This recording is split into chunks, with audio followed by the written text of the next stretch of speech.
حاجة سي أشرف إلا كان ممكن تقدم راسك لي بيرسون كي نتو كونيس با. Let's proceed in English. I Let's think do it's like easier for me to Let's do it. because I think in English and I translate it into the region. Translator, yeah. That's gonna be a pain. It's gonna be a pain. It's going to be Awesome idea, let's do it. yeah. So, Achraf, welcome to the new episode of the podcast. So, episode 3, season 2. So, I'm really happy to have you in this episode. For the people who don't know you, could you introduce yourself and tell us what you're doing? Sure. So, first thing, I'm really happy that you're having me here in your podcast. Likewise. And for people who don't know me, I'm Achraf Cadaf. I run a company specialized in logistics, and that helps people who are companies, small companies and mid-sized companies import from China and other countries, but particularly China. Awesome. I help them import goods and handle the custom clearance, inspection, and all in one service. All the steps. Yeah, exactly. And what actually sets us apart from our competitors is the fact that we have on-ground service. So we have an office in China and we have an office here in Morocco, Awesome. which facilitates the negotiations and logistics. So, I mean, what's the difference between China and Morocco in terms of, trades, business-wise? Yeah, actually there is a big difference between China and Western countries, as we call it, because in Morocco is considered as a Western culture, because we also live the culture of Western countries. And what sets these both countries apart is actually the way they trade or the way they do business. For example, like in Europe and in Morocco, the deals usually are made through contracts, and so it's like a contract that protects you and a contract that the deal is based on. But when it comes to China, it's more a trust-based scenario. Okay. So you need to have trust with your suppliers, and you need to develop a good relationship, and sometimes also face-to-face interaction also. And that's actually what sets apart both. Awesome. How do you manage to gain, the trust of Chinese people? The way how you gain the trust of the Chinese people is clear communication. You have to have a clear communication. You have to be straightforward, and you have to have a clear vision of whatever you want.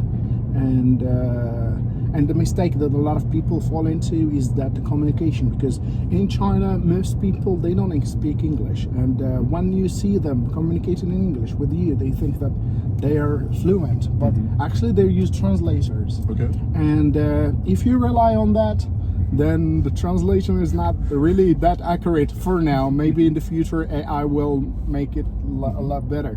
But for now, it's like there is a big misunderstanding in communication. So in order to gain their trust and also have a face-to-face interaction with them, to know them better. And that's exactly how to gain their trust. I mean, for those who don't know you, I mean, you speak fluently Mandarin, right? Chinese. I can communicate in Mandarin, but fluently a bit far from that. I've seen some video of you. Yeah, exactly. I can communicate. I can handle myself in China, and I can handle myself with Chinese suppliers. But talking fluently, you need to know exactly how to read and write for the more than 4,000 characters, and that's how you call yourself fluent. And you need to understand all what is said in the news also. But I haven't studied the academic way in Chinese. Yeah, that was one of my questions also. How did you start? How did you learn Chinese or Mandarin? I just applied the same rules I have learned before all the languages that I speak right now. And it is just the belief that you're going to learn the language first. Once you start believing, then your mind starts connecting the neurons to learn the language. And the method is like I gather a lot of words, and I make my memory work with together a lot of words, and then I start forming some sentences, and I'm not afraid of trying them even if they're not correct. And yeah, that's how we started. And then I started practicing Chinese with everywhere I go, whether it's a restaurant, whether it's a supplier. And yeah, I don't rely on translators. I just speak it, and then it started get into my mind, and I started liking the language, and then I started exploring a lot of things thanks to the language, their culture, their pure culture, the way how they think. Yeah. I mean, I think that helps a lot for, business-wise, to know the language. It's like in Morocco, if you're a foreigner, you try to negotiate a bargain with someone national Moroccan, it's gonna be easier for you if you know Arabic. So I guess that probably in China, if you know Mandarin, it can help you know business-wise. Yeah, exactly. Actually, well, in any country, whenever you speak their language, everyone appreciates when you speak their language, because that's it's like if you're trying to integrate with their culture, and even if they know sometimes that you're making grammatical mistakes or whatever, they would appreciate the fact that you're trying. And China, China actually, what I realized, that Chinese people, they don't judge. They don't judge most people. So they're not gonna make fun of you, but they're gonna help you instead. Yeah. And yeah, but it facilitates a lot of procedures for me, especially filling forms and going in China by myself, and communicating with suppliers directly with suppliers. What I mean by that, because mostly when you go to China and you speak to someone who speaks English, they're usually just like a middleman. Okay. Yeah. So, but when you speak the language and you go there, you go directly and speak with the boss. So you and you don't need someone to translate whatever the boss is saying, because you would be perfectly. Yeah, exactly. You can negotiate easier communication, easier negotiation, and you won't have to rely on Chinese people to tell you exactly what they say. That's really good. I mean, I guess for your work, you need to travel a lot to China. Actually, yes. I need to travel a lot to China because I like to handle complex stuff by myself. That's really good. Yeah, exactly. So I delegate some of the tasks that I have to the staff that are working from Guangzhou office. But when there is a complex issue, I find it like hard to rely on people on complex things. Yeah, especially people, the staff. Yeah, so complex things sometimes. Yeah, sometimes they are able to do it, but I just don't like to take the risks when it comes to people's goods. Yeah. So that's the reason why I keep traveling a lot, and also I keep always. I try to keep always updated. I like to be updated all the time. So that's the reason I go to fairs. I go to new fairs, and I try to source more suppliers and grow my database. And that's the reason why I keep going there. I was planning actually to settle down in China, but there's still I have bonds with Morocco, so that's the reason why I keep just going there and coming back.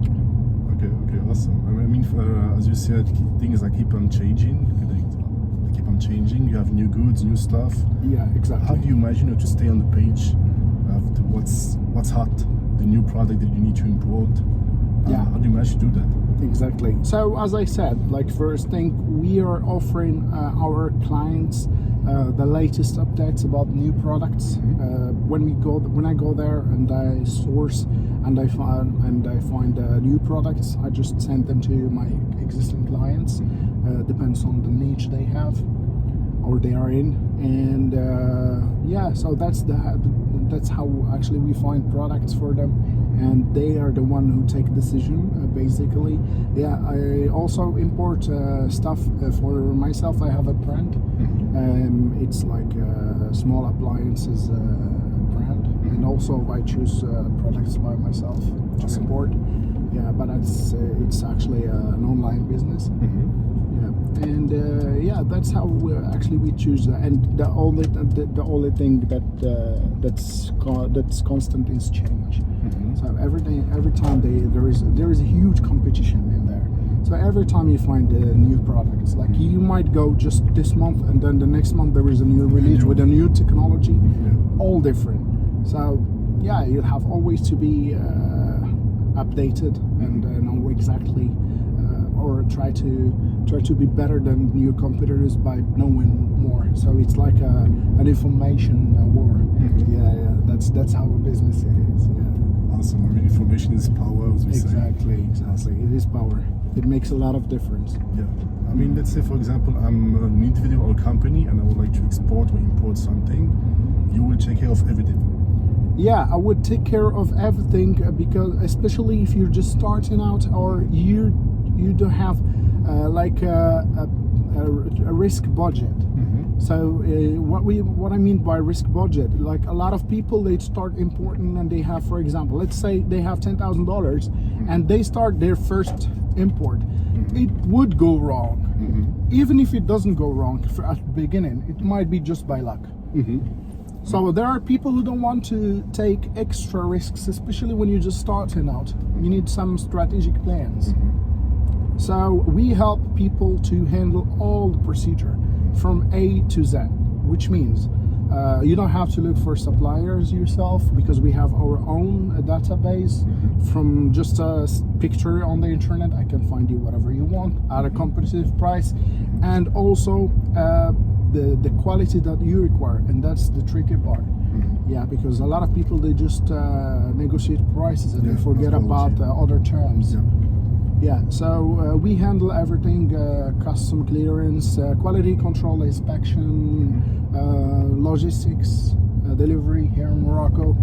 Yeah, so basically to allow mid-sized and small companies to focus on selling rather than sourcing products and getting into the hustle of or hustling up. I mean, I just remember back in the days, I had a company with my friend. We were starting to import and export some batteries, and that was the first time that we started, this business. And we went to Alibaba, as everyone. We tried to chit-chat with some suppliers. We found a good product, but yeah, we didn't have a big budget to import the product, so we took a small, let's say, piece of the product and we imported it, and we had some, issues with the clearance and everything. So yeah, that was a bad experience for us because they opened up all the packages and so on, so we couldn't sell anything. So that was a bad experience for us. I mean, for you, what would be the minimum budget, let's say, to start a business or import something, and how can we do it? I mean, to import something, a product. Sure. So actually, it is a tricky part when it comes to budgeting. Why? Because it depends also on your profit margins and how is the demand on the product. Let's say, for example, you have 20,000 Moroccan dirhams, for example, and you want to import something. Your profit margins are so high, even if the landing cost, for example, costs you like 100 per each, for example, and you bring like 200 pieces, but you're gonna sell it for 600. That's what I'm saying. So you still have a good profit margins because there are actually what makes it what makes it like a budget wise, and you can import actually even 3,000. It's okay, but the issue here lies on the fixed fees. There are some fixed fees like bank fees. There is like transit fees. There is like warehousing fees for the products that you import. There is like portnet fees. There are a lot of fixed fees that when you just divide them by the number of the goods that you're importing, it makes a big difference. Like for example, there are certificates also. There are some certificates like that cost 10,000 Moroccan dirhams. So if you divide it by 100 pieces, you would be left with 100 dirhams just for one single product. And so you won't have enough profit margins as someone who's importing 20,000. So it depends on the people, what the products they have, and whether it needs a certificate or it doesn't, whether it needs some extra fees or not. But I would say, first thing, if someone has like 20,000, it's either they find a good product that has high profit margins, or they just start out with selling first, because that's the mistake that a lot of people do when importing. They want to import goods. That's the first step they do. They don't know exactly how to sell them. They don't have a strategy to sell them, and they just go and think that if they import something with a good price, that's it. Yeah, that's it. That's enough. That's not enough. So I would say they would source from Morocco. They would go to the Walmart or whatever, buy some products, try to sell them. Once you start having some volume, not high volume, but just once you start having customers, where customers know what works, what doesn't, then they can import. I would say like they can start out with 20,000, 30,000. Yeah, that's the minimum. Yeah. So yeah, I mean, I wasn't aware about all the hidden fees. Yeah, there are a lot of hidden fees actually. And sometimes, especially I would say, like for example, I made a video about this. Actually, the thing is that if you, for example, some people, even if you know how to sell, if you have 10,000 Moroccan dirhams and you want to import by yourself, not hire someone, because someone is going to take out the risk of miscalculating the product, especially if it's like a real logistics company, because some of them they would still give you some prices, and then when the goods land here, they would tell you have to give us extra because they charge us extra, which is not a professional thing. But I'm talking about the real logistic companies. When you import, they would give you the real prices, that the landing cost, and then you can calculate based on that. If you want to import by yourself, you would rather start small imports, because if something goes wrong, you wouldn't have a big impact. Like for example, you said about the batteries that you imported. Like let's say for example, you only had $10,000 and then you imported the batteries, and then they got stuck at the customs because they don't have their norms are not, they're out of norms, or they have like some issues, or you have to pay for them some warehousing fees. Then that's going to be a death for you. Like, you know what I'm saying, that your business is gonna be dead. Why? Because you don't have even money. And even if things don't go wrong, sometimes like the customs, they change their exactly. They change the custom fees and stuff like that. So instead of, for example, you were expecting to pay $7,000, then you would pay $20,000, and you don't have that, and then you start borrowing money, and that goes all wrong. So I would say start with 10%, maximum 20% if you want to import by yourself. If you want to hire a company, then they would give you the landing cost, and you wouldn't have issues like calculating the margins, and also calculate like the profit margins ahead, so you would know exactly that, and don't allow for small profit margins, because you would have to reduce prices sometimes, and people don't consider that. So they think and other stuff like how to calculate profit margins and stuff. That's why you need some experts. I wish I knew that before. Actually, I also fell in this trap when I just started importing, actually, also, and I fell into a lot of traps like that. And that was also one of my questions. I mean, what was the biggest, let's say, not really problem, the biggest challenge that you faced when you started? Actually, the biggest or the first, because when we speak about the biggest, it happened to me when I just started out with a client. It happened to me with a client that we imported some goods, and there was some error in the paperwork, and the goods got stuck. So what I did actually is that I contained the problem. I owned the problem. I traveled to China and I fixed the problem, because a lot of relationships and the thousands of dollars were on the line. So I had to travel and fix the problem, and that also reshaped the way how we handle logistics right now, because it taught us a lot of things. And now instead of double checking, we triple check before even going to the port. So that was a good experience, though. Indeed. That's awesome. I mean, and what was the, let's say, not the best experience that you had, business-wise, in terms of export, import, best memory that you have? The best memory that I had, actually the best memory that I had is that the way how I started this import thing. That was the best memory, because when I just started my career when I was in China, I started my career as an English teacher, a business English teacher, Awesome. Freelancer. Because as a freelancer, I just you went to China after you study, or you went straight away? Yeah, to China? actually, I didn't study before. Okay. I'm a self-taught. That's awesome. Yeah, I'm a self-taught. So when I was starting my career, first at 18, I went to.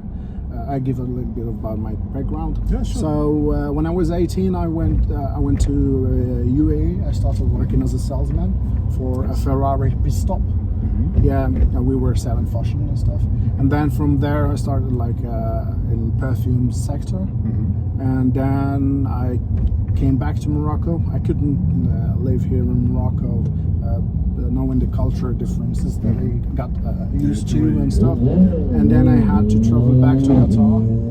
I worked there as a supervisor, shop supervisor in Qatar duty free, sales and then supervisor. And then from there I just I applied for cabin crews, and then I went back to Morocco. I was planning also to settle down again, and then I couldn't do that. And then I worked for like 9 months here in Morocco, and then I flew to China to start like giving courses or to give like lessons, English lessons to business people. And from there, one of my friends he asked me to help him source a product. So one deal turned into 5. And I found myself. I felt the talent about important and it responded me, and also it felt to me like a complex puzzle, and I like solving puzzles and playing chess and complexity. BGG, yeah. So I felt I had a knack for it, and then I had a knack for it, and then I went for it, and then it started being a business, and that was like a best memory I had from this career. That's really good. I mean, self-taught people tend to be, the best in the field. Yeah. If you see experienced why, that's because really you're always you're always greedy for information. Yes, exactly. Yeah. You are looking for information, not the one that they give you, but exactly. But the one you're looking for. Exactly. You don't wait for someone to give you an information like it's in university or academic way. But you just go, and you're always hungry for information, and you always think that you don't know enough. Exactly. So Achraf, for the people who wants to start a business, do you have any tips to give them? To start a new business? Yes. Okay, or just about imports? Yes, of course. About imports or a business? Okay, I would first say they need to start small but strategic. Okay, so you can first thing you need to find a product, and it's better if you just starting out to try the market or to do the market research online, because it gives you a clear insight about the customers that are, whether the market is interested about that product or not. Once you know, then you start small, and you plan, you get the product, you find a reliable agent at best, because you're just starting out, you don't have to invest. And then you start small, you import the product, and then after that, the first thing you need to do is like branding. You don't have to be always the middleman, because you don't want your efforts to go in vain. Exactly. So you need to build a brand, then start small, start making the first orders, and the most important thing, don't focus about the profits or whatever you're winning from the business, and that's a big mistake. About profits. Exactly. Then because starting a business is just solving problems for others. It's not about money.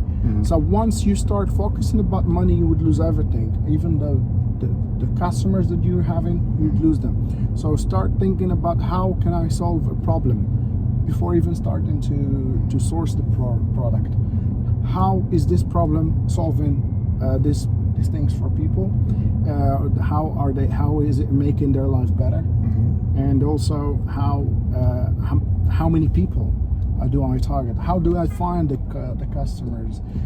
So all of these questions, they need to be thought of ahead. So in order to, and also patience. He need to be patient and a lot of patience. A lot of patience. Yeah, that's the advice. And also another important thing is when we just start a business, and whether it's a small budget or a big budget, and the first thing and the first lesson is always owning the problems. Always taking assumptions out of everything that happens within the business, because anything that goes wrong, it's because of you. It's not because of the business. It's not because of the market. It's not because of anything. Because when we ask a logic question, have other people done it before? Yes, then I need to figure out how they did it. Accountability. Exactly. So you need to be accountable of anything that you do. And after that, once the market realizes that you have all of these skills and have all of these fundamentals, then the market starts giving you the money without even asking for it.